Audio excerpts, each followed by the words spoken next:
ଶରଣାଗତ ଦିନାଥଂ ପରିତ୍ରାଣଂ ପରାୟଣେ ସର୍ବସାତେ ଘରେ ଦେବୀ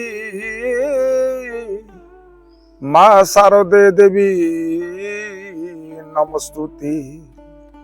ଜୟ ମା ଶାରଳା। ଆଜିକାର ନୀତିବାଣୀ ଆରମ୍ଭ କରିବା ପୂର୍ବରୁ ମୋର ପରିଚୟ ଉପରେ ଜାଣି ରଖିଥାନ୍ତୁ। ମୁଁ ହେଉଛି ଜଣେ ସାଧାରଣ ଫିଲୋସଫର ପ୍ରବଚକ ସୁରେଶ ମାହାଳି। କେବଳ ଏ ସମାଜର ମଙ୍ଗଳ ପାଇଁ ଆମେ ଏ ନୀତିବାଣୀକୁ ସେୟାର କରୁଛୁ। ଆପଣମାନଙ୍କୁ ଯଦି ମୋ ନୀତିବାଣୀ ଭଲ ଲାଗୁଥିବ ଆପଣମାନେ ଗୋଟେ ଲାଇକ୍ କରି ସବସ୍କ୍ରାଇବ କରିଦିଅନ୍ତୁ। ଅନ୍ୟମାନଙ୍କୁ ସେୟାର କଲେ ଏ ସମାଜର ମଙ୍ଗଳ ହେବ।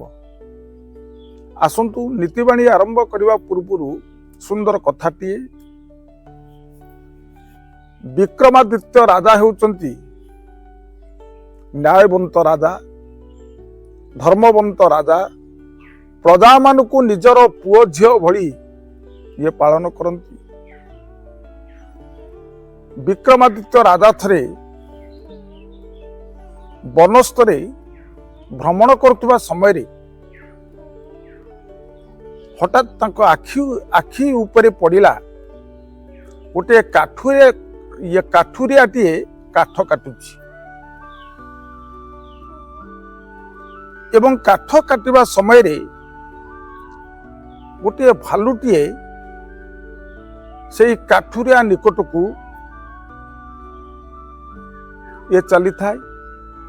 ବିକ୍ରମାଦିତ୍ୟ ରାଜା ଇଏ ଚିନ୍ତା କଲେ ଏ ଭାଲୁଟା ନିଶ୍ଚୟ ବୋଧେ ଇଏ କାଠୁରିଆଟାକୁ ଇଏ ମାରିଦେବ। କାଠୁରିଆ ଯେତେବେଳେ ଭାଲୁକୁ ଦେଖିଛି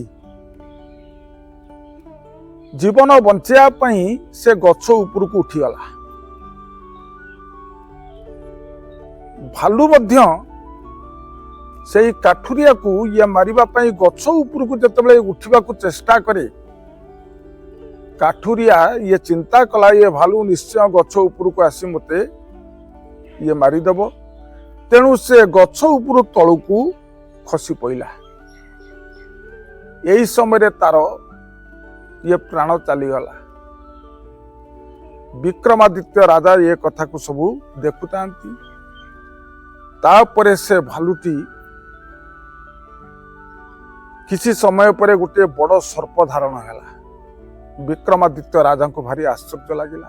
କହିଲା ଆରେ ଇଏ ଭାଲୁଟା ବର୍ତ୍ତମାନ ଗୋଟିଏ ସର୍ପ ହେଇଗଲା। ବିକ୍ରମାଦିତ୍ୟ ରାଜା ସେଇ ସର୍ପ ପଛେ ପଛେ ଗଲେ। ଦେଖିଲେ ଗୋଟିଏ ଇଏ ନଦୀଟିଏ। ସେଇ ନଦୀର ମଝିରେ ଡଙ୍ଗାଟିଏ ଇଏ ଚାଲିଛି। ଡଙ୍ଗାରେ 3-4 ଜଣ ଲୋକ ବସିଛନ୍ତି। ଇଏ ବିରାଟକାୟ ସର୍ପଟି କ'ଣ କଲା ସେଇ ନଦୀକି ଡେଇଁଲା ଏବଂ ଯେଉଁଠି ଡଙ୍ଗା ଥିଲା ସେଇ ଆଡ଼କୁ ଅଗ୍ରସର ହେଲା। ଇଏ ଡଙ୍ଗାରେ ବସିଥିବା ଲୋକ ଇଏ ବିରାଟକାୟ ସର୍ପକୁ ଦେଖି ଭୟରେ ସମସ୍ତେ ଥରିବାକୁ ଆରମ୍ଭ କଲେ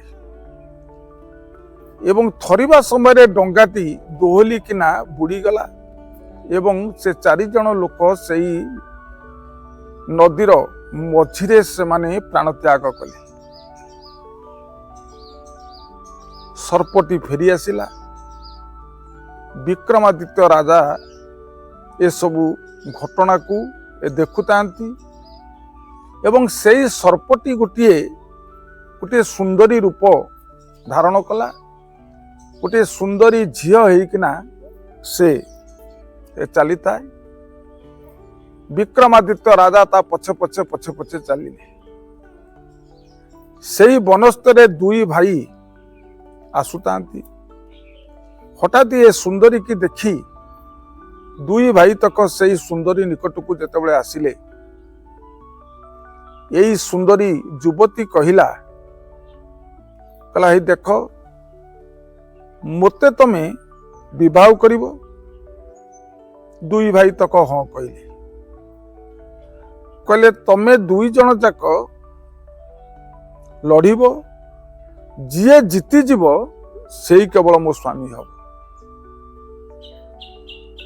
ये दुई भाई हाथ रे जो ठेंगा नहीं कि आसुले से ठेंगारे से ताकू पिटी देला ये ताकू पिटी देला दुई जन जाक सेठी तांकर मृत्यु हो गला। विक्रमादित्य राजा आउ संभाली पारिलेनी सेई नारी निकट रे जाई पहुंचले कहले तमे किए कुह आग सेई नारीटी गोटे काल रूप हो गला कहला मु होची ये काल कहले हे राजा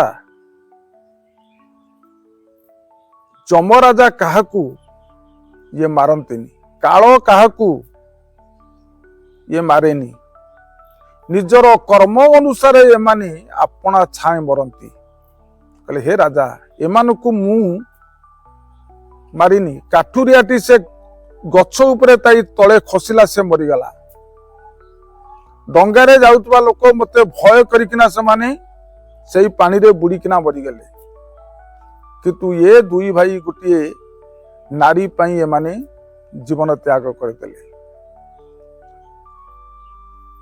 आजिकार नीतिबाणी रे आमे यही शिक्षा लाभ करिबा समस्ते भगवान ये दोष दियंती जम को मध्य भी ये दोष दियंती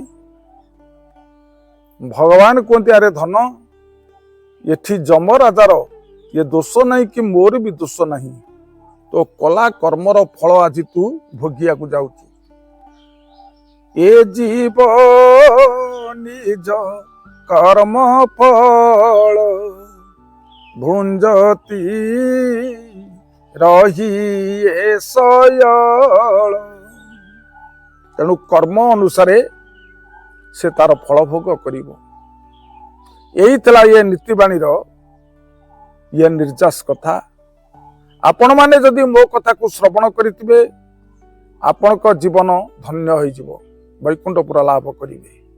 आजिकार अनुचिंता घरे शोइबा घरे जदि ठाकुर रखिचंती सदा सर्वदा ठाकुर आगे गोटे पर्दाटीए पकईकी रखंतु शुभदायक हब। जदि शयन जेउ घरे शयन करुथिबे जदि से घरे ठाकुर थांती तांका आगे पर्दाटीए पकईकी रखिबे यह आपण मानक पई मंगलदायक बा शुभदायक। एतिकी कही मोर अनुचिंता नीतिबाणी को ये शेष करुच्ची ये प्रणाम। जय जगन्नाथ।